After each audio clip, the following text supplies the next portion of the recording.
In late 1943, on a cold British proving ground, a group of engineers stood staring at what looked less like a weapon and more like a catastrophic farming accident.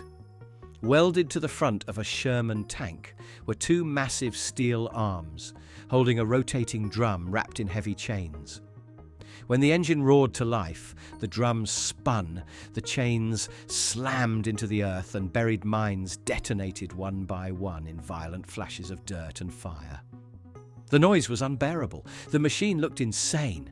It was, and it was exactly what the Allied invasion of Europe needed. By 1944, German engineers had turned the Atlantic coast into a lethal puzzle of steel, concrete, and explosives. Field Marshal Erwin Rommel, commanding Army Group B, believed the war would be decided in the first 24 hours of the invasion.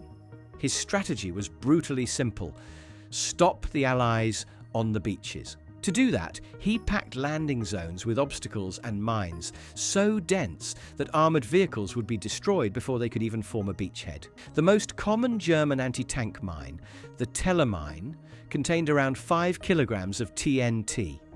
It required as little as 90 kilograms of pressure to detonate, meaning anything heavier than a motorcycle could set it off. In Normandy, minefields stretched hundreds of meters deep, with explosives buried just below the sand every few meters. Rommel wanted tens of millions of mines along the coast. He received fewer, but still enough to turn the beaches into death traps. Clearing mines by hand was effectively suicide. Combat engineers crawled forward with bayonets, probing the ground centimetre by centimetre, while German machine guns swept the beaches. Reports from earlier operations showed that sappers were being killed faster than they could clear lanes. The math was merciless. Disarming a single mine took about 2 minutes. Clearing a 500-metre lane could take 10 hours, if the engineer survived. Almost none did. Mine rollers offered another solution. Heavy wheels mounted in front of tanks would detonate mines by pressure. The Soviets used them with some success, but they had fatal flaws. Mines could be pushed deeper into soft ground instead of exploding. Rollers only covered the width of the tracks, leaving the belly of the tank vulnerable. On uneven terrain or slopes, effectiveness dropped sharply. Britain needed something better, something faster, something brutal. The idea came from Captain Abraham Dutoit of the South African Defence Force in 1941. His solution ignored finesse entirely. Instead of detecting mines or rolling over them, why not simply beat the ground until everything exploded? He envisioned a rotating drum, fitted with chains, that would hammer the soil ahead of a tank, detonating any mine within reach, while the crew remained protected inside armour. Dutoit patented the idea in 1942 and was sent to Britain to develop it. Early versions, the Matilda Baron and the Scorpion, worked, but relied on external engines mounted outside the hull to power the flail. These engines overheated, choked on dust, and turned the vehicle into a wide, vulnerable target. The breakthrough came when engineers realized the flail could be powered directly from the tank's main engine using a power takeoff system.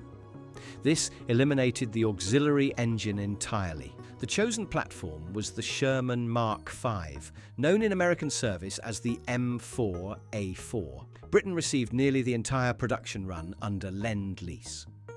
This Sherman was powered by one of the strangest engines ever put into a tank, the Chrysler, a 57 multibank. 30 cylinders, arranged as 5 inline sixes in a star pattern, produced 425 horsepower. It was heavy, complex, and surprisingly reliable, exactly what the flail system needed. The finished vehicle was called the Sherman Crab. The flail drum carried 43 heavy chains, each ending in a steel ball the size of a fist. Spinning at 142 revolutions per minute, the chains struck the ground with enormous force, detonating mines buried up to 5 inches deep. A single crab cleared a path about 3 meters wide. 3 crabs, advancing together, could open a lane nearly 20 meters across. There were limitations. While flailing, the crab crawled forward at walking pace, between 1 and 2 miles per hour. Faster than that, and the chains wouldn't hit the ground densely enough. The driver navigated by compass because the spinning drum kicked up blinding clouds of dust and debris. Worse, the main gun could not fire while flailing. The turret had to be rotated backward to protect the barrel. During mine clearing, crabs depended entirely on supporting tanks for protection. Despite these flaws, the Crab was placed under the command of Major General Percy Hobart's newly formed 79th Armoured Division. Hobart, a brilliant but controversial officer, oversaw the development of specialised armoured vehicles that became known as Hobart's Funnies. On June 6, 1944, around 70 Sherman crabs landed on Gold, Juno and Sword beaches with the assault waves. Conditions were chaotic. Rough seas sank some vehicles before they reached shore. Others landed in the wrong sectors and had to drive under fire to reach their breach points. But enough arrived. German defenders watched in disbelief as Shermans advanced with spinning drums of chains smashing the sand. Mines detonated harmlessly ahead of the tanks. One German infantryman later described the sight as unreal. Chains flying, dust rising, explosions everywhere, and yet the tanks kept coming. On Gold Beach, several lanes were cleared within 15 to 22 minutes. Officers whose vehicles were destroyed directed traffic on foot under fire. Crabs not only cleared mines but provided direct fire support once flailing stopped. Within days, reports showed that over half the required exit lanes had been opened by crabs. The contrast with Omaha Beach was stark. American forces landed without crabs or most other specialized vehicles. Rough seas sank nearly all their swimming tanks. Infantry faced minefields and fortifications with minimal armored support.